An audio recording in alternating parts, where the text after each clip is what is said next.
కార్తీక మాసము రెండవ రోజు రెండవ కథకు స్వాగతం. కార్తీక పురాణమును జనక, ఇంతవరకు నీకు కార్తీక మాసమునందు ఆచరించవలసినటువంటి విధి విధానాలను మాత్రమే తెలిపాను. కార్తీక మాసములో సోమవార వ్రతమునకు ప్రత్యేక ప్రాముఖ్యత ఉంది. కానీ సోమవార వ్రత విధానమును, దాని మహిమను గురించి వివరిస్తాను. చాలా జాగ్రత్తగా శ్రద్ధతో వినుము అని చెప్పాను. కార్తీక మాసంలో సోమవారము శివునికి అత్యంత ప్రీతికరమైన రోజు, అంటే ఎల్లుండి.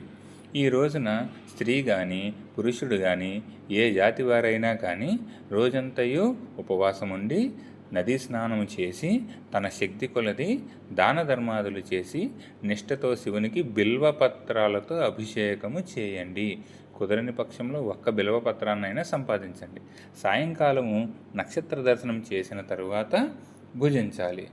ఈ విధానముగా నిష్ఠతో ఉండి ఆ రాత్రంతయు కూడా జాగరణ చేసి పురాణ పఠనము చేసి, పురాణ పఠనం తెలియని వారు మనసులో ఓం నమ శివాయ అని వీలైనంతసేపు తలుచుకుంటూ ఉండి మరునాడు తెల్లవారుజామున నదికి వెళ్ళి స్నానం చేసి తిలదానము, అంటే తమ తోచినన్ని తిలలు అంటే నువ్వులు తీసి అందులో బెల్లము కలిపి దానము చేయాలి. ఒకవేళ బ్రాహ్మణుడు తీసుకోని పక్షంలో ఆవుకి పెట్టవచ్చు. ఇప్పుడు తిలలు ఎన్నైతే తీసుకున్నారో దానికి 2 బెల్లము కలపాలి.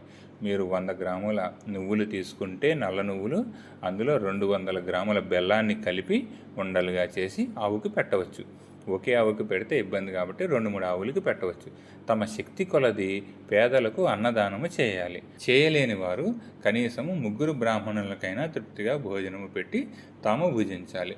ఉండగలిగిన వారు సోమవారం నాడంతా కూడా 2 పూటలా ఏమీ తినకుండా ఉపవాసము ఉంటే ఇంకా మంచిది. ఇలా కార్తీక మాసములో వచ్చే సోమవార వ్రతమును చేసిన వారు పరమేశ్వరుడు కైలాస ప్రాప్తి కలిగిస్తాడు. భర్త లేని వితంతువు సోమవార వ్రతమును ఆచరించి శివపూజ చేసినచో కైలాస ప్రాప్తియు, విష్ణు పూజ చేస్తే గనక వైకుంఠ ప్రాప్తియు పొందును. దీనికి ఉదాహరణగా నేను ఒక ఇతిహాసమును ఉంది, దానిని నీకు చెప్తాను, శ్రద్ధగా విను అని చెప్పాను. కార్తీక సోమవార ఫలముచే కుక్క కైలాసమునకు వెళ్ళుట. పూర్వకాలంలో కాశీ దేశంలో ఒక బ్రాహ్మణుడు ఉన్నాడు. అతడు పురోహిత వృత్తిని చేస్తూ తన జీవితాన్ని గడుపుతూ ఉన్నాడు. అతనికి చాలా దినములకి ఒక కుమార్తె జన్మించెను. ఆ కుమార్తెకి స్వాతంత్ర్య నిష్ఠూరి అని పేరు పెట్టాడు.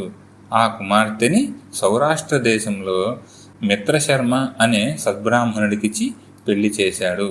ఆ బ్రాహ్మణుడు యువకుడు 4 వేదాలను శాస్త్రాలను అభ్యసించిన వాడై సదాచార పరాయణుడై ఉండెను. అతను భూతదయ కలిగినవాడు, నిత్య సత్యవాది, నిరంతరము భగవన్నామ స్మరణ చేస్తూ ఉండేవాడు. అపరబ్రహ్మ అని అతన్నందరూ కూడా కొలుస్తూ ఉండేవారు.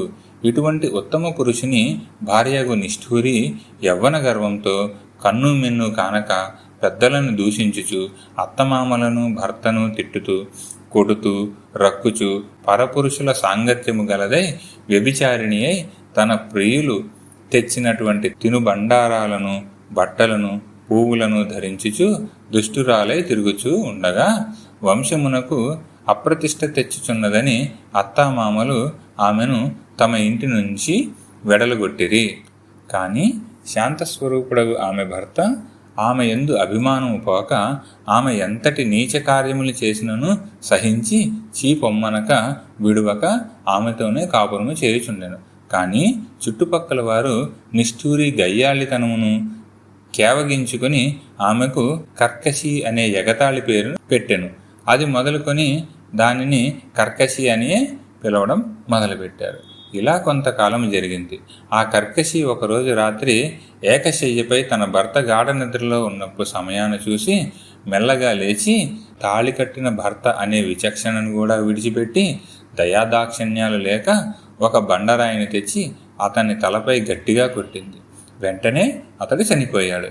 ఆ మృతదేహమును ఎవరి సహాయము లేకుండానే రహస్యముగా దొడ్డిదారి నుంచి తన భర్తను తీసుకుని వెళ్ళి పాడుపడిన నూతిలో పడేసి చెత్తా చెదారముతో నింపింది. ఏమీ ఎరుగని దానిలాగా మళ్ళా తను ఇంటికి వచ్చింది. తన సౌందర్యం చూసి ఎందరినో క్రీగంటిలో వశపరుచుకుంది. వారల వ్రతమును పాడు చేసి నానాజాతి పురుషులతోనూ రమించుచు వర్ణశంకరాలై అయ్యను. అంతేకాక తన వయసున్నటువంటి వాళ్ళని, పడుచు కన్యలను, భర్తతో కాపురము చేయుచున్నటువంటి పడచులను తన మాటలతోటి చెదరవేసి వాళ్ళకి కూడా దుర్బుద్ధులను నేర్పిస్తూ తన కాలాన్ని గడుపుతూ ఉండేది. జనక మహారాజా, యవ్వనము అందరికీ ఎప్పుడూ ఒకేలా ఉండదు. క్రమక్రమంగా ఆమె యవ్వనము తరుగుతూ వచ్చింది. శరీరములో మహావ్రణములు అంటే దెబ్బలు, పుళ్ళు బయటపడుట మొదలుపెట్టాయి. ఆ వ్రణము నుండి చీము, రక్తము, రసికారుట ప్రారంభమైంది. దానికి తోడు శరీరమంతా కుష్ఠవ్యాధితో బాధపడుతూ ఉన్నది. దినదినము శరీర పటుత్వము కృషించి కురూపిగా భయంకరమైనటువంటి రోగముతో బాధపడుతున్నది. ఆమె యవ్వనములో నుండగా ఎన్నో విధాల తృప్తి కలిగించినటువంటి విటులు ఏ ఒక్కరూ ఇప్పుడు ఆమెని తొంగి చూడటం లేదు. ఆ పరిసర ప్రాంతానికి వెళ్ళిన ఎడల తనని చూసి పలకరించాలేమో అనే ఉద్దేశంతో ఆ వీధి వైపు కూడా ఎవరూ చూడకుండా ఉన్నారు. ఇలా కర్కశ నరకబాధను పొందుతూ పురుగులు పడి కొంతకాలానికి చెలిగిపోయింది. బ్రతికున్నన్నాళ్ళు ఒక్కనాయుడైనా పురాణ శ్రవణమైనను చేయలేని పాపిష్టురాలు కదా. చనిపోయిన వెంటనే భయంకరములైనటువంటి యమభటులు ఆమెని తీసుకుని వెళ్ళి ప్రేతరాజగు యముని సన్నిధిలో ఉంచాను.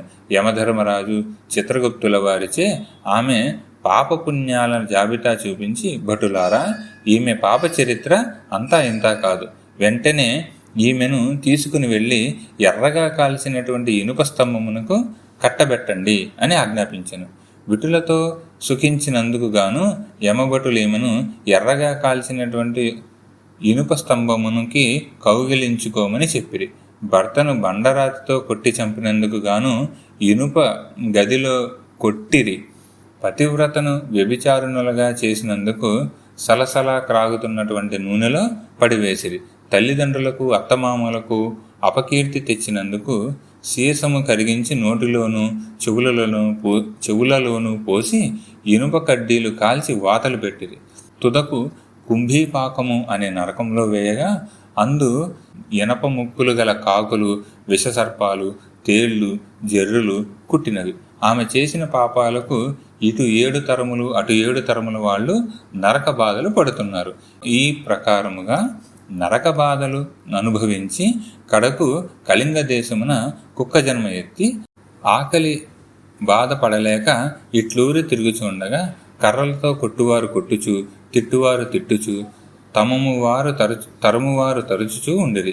ఇట్లుండగా ఒకానొక నాడు శ్రోత్రియ బ్రాహ్మణుడు కార్తీక సోమవార వ్రతమునాచరించి ఉపవాసముండి సాయంకాలము నక్షత్ర దర్శనము చేసి బలి అన్నమును అరుగుపై పెట్టి కాళ్ళు చేతులు కడుక్కొని లోపలికి వచ్చి సమయమునకు ఆ కుక్క వచ్చి ఆ బలి అన్నమును తినను. వ్రతనిష్ట కలిగినటువంటి ఆ విప్రుని పూజా విధానముచే జరిపించినటువంటి బలి అన్నమును తినుట చేత ఆ రోజు కార్తీక మాస సోమవారము అగుట వలన కుక్క ఆ రోజంతయు ఉపవాసంతో ఉండుట వలన శివపూజ వ్రత ఫలితాన్ని పొందింది.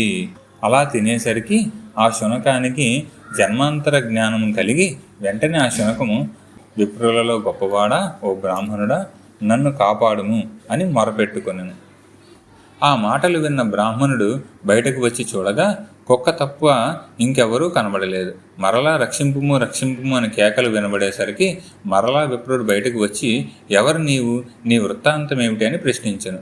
అంత నా కుక్క, మహానుభావ, ఈ పుట్టుకకు వెనుక 15 జన్మముల ముందు విప్రకులాంగురాలను నేను వ్యభిచారిణి అయి అగ్నిసాక్షిగా పెండ్లాడిన భర్తను చంపి కుష్ఠవ్యాధితో బాధపడుతూ మరణాన్ని పొందాను. యమదూతలు నాకు వేయని శిక్ష అంటూ లేదు. ఈరోజు మీరు కార్తీక సోమవార వ్రతము చేసి ఇచ్చట ఉంచినటువంటి బలి అన్నము తినుట వలన నాకు ఈ జ్ఞానోదయము కలిగింది. కావున ఓ విప్రోత్తమ, నాకు మహోపకారంగా మీరు చేసిన కార్తీక సోమవార వ్రత ఫలితము ఒకటి ఇచ్చి నాకు మోక్షాన్ని కలిగించమని ప్రార్థించను అని వేడుకొనగా, కార్తీక సోమవార వ్రతములో చాలా మహాత్మ్యములు ఉన్నాయని గ్రహించి ఆ బ్రాహ్మణుడు ఒక సోమవారం నాటి ఫలమును ఆమెకి ధారబోయగా వెంటనే ఒక పుష్పక విమానము అక్కడికి వచ్చెను. ఆమె అందరికీ వందనము చేసి అక్కడి వారంతా చూస్తూ ఉండంగానే ఆ విమానమెక్కి శివ సాన్నిధ్యమును పొందెను. వింటిరా జనక మహారాజా, కావున నీవును ఈ కార్తీక సోమవార వ్రతం ఆచరించి శివ సాన్నిధ్యమును పొందు అని వశిష్ఠుల వారు హితబోధ చేసి ఇంకను ఇట్లా చెప్పసాగారు.